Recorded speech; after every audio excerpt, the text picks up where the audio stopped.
দিনে দুপুরে ফ্ল্যাট বাসার তালা কেটে দুর্ধর্ষ চুরি, সিসি ক্যামেরার ফুটেজে চোর শনাক্ত, বিপুল পরিমাণ মালামাল সহ ধরা পড়ল। ইদানিংকালে চাঁদপুরে দিনে দুপুরে ও রাতের আধারে গ্রিল কেটে এবং তালা ভেঙে দুর্ধর্ষ চুরির ঘটনা ঘটেছে। কোনো অবস্থাতেই যেন এর লাগাম টেনে ধরা যাচ্ছে না।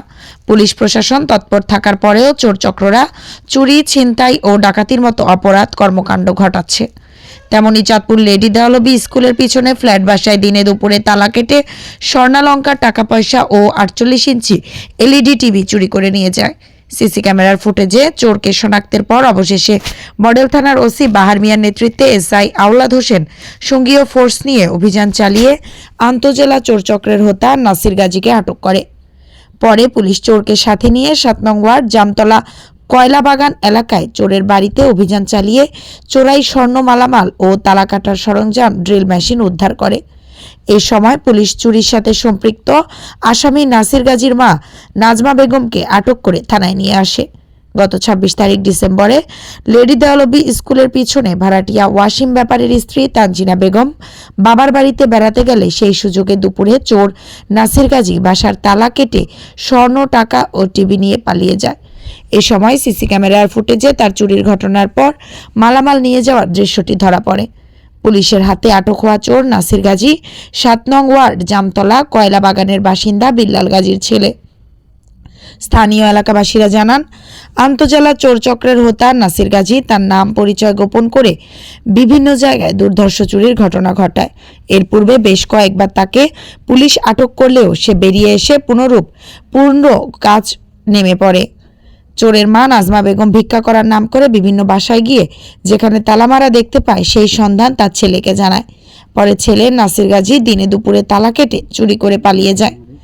এই চোরের সাথে আরও অনেক চোর জড়িত রয়েছে, তা অনুসন্ধানে বেরিয়ে আসবে।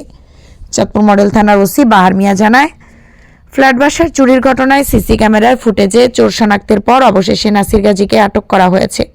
তার বাসা তল্লাশি করে বিপুল পরিমাণ চোরাইকৃত মালামাল ও তালা কাটার মেশিন, যন্ত্রাংশ উদ্ধার করা সম্ভব হবে। এই ঘটনায় ওয়াসিম ব্যাপারী বাদী হয়ে থানায় চুরির মামলা দায়ের করেছে।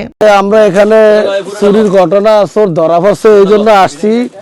আমাদের এলাকা তো চুরি হয়েছে, এখন আইসা দেখলাম মাথা নষ্ট। এক একটা ব্যাগে এক একটা জিনিস, যা ইতিহাস ব্রেক, এরকম কোনো দেখি না যে এত পরিমাণ চুরির আসবাবপত্র।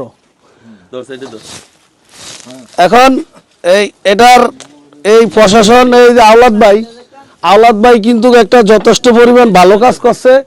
আর এই কয়দিনের মধ্যে দেখি না এত বড় চোর ধরা খাইতে। তবে এরকম মালপত্র মানে এটা বাসায় প্রকাশ করা যাবে না। শনিবারে 2টার পরে সে বাসায় ঢুকছে, মানে যতটুকু আমরা সন্দেহ করছি টাইমটা।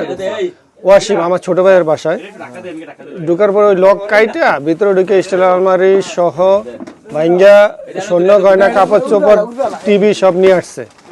তারপরে আমরা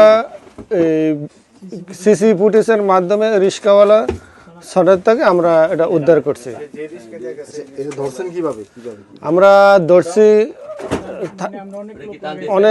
অনেক লোক লাগাইছি, তারপরে আলো সারের মাধ্যমে সোর্স লাগানো হয়েছে। সেই সোর্সের মাধ্যমে আমরা শনাক্ত করছি। আজকে সন্ধ্যা 5:30টার আমাদের স্বর্ণ নিচে, কাপড় চোপড় নিচে, টিভি নিচে, আর মূল্যবান কাগজপত্র নিয়ে গেছে, চেক বই নিচে, দলিল নিচে। আমরা দৃষ্টান্তমূলক সাজিশ আইনানুগ অনুযায়ী যেটা হয় ওটাই আমরা চাই। অনেক চোর, এটা তো সবাই জানে। কি কি এই যে চুরি করে লয়ে যায় মানুষের যাবতীয় অনেক কিছু।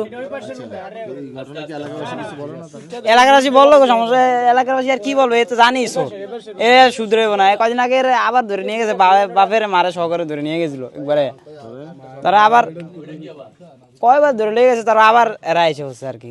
কথা কুত্তালে 12 মাস সঙ্গের ভিতরে থাকলে কি সোজা হয়? এলো অবস্থা থাকো।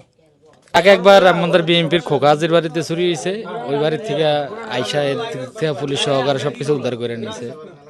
এই কদিন পরে এরকম করে, এটার একটা সিদ্ধান্ত নিলে ভালো হইব।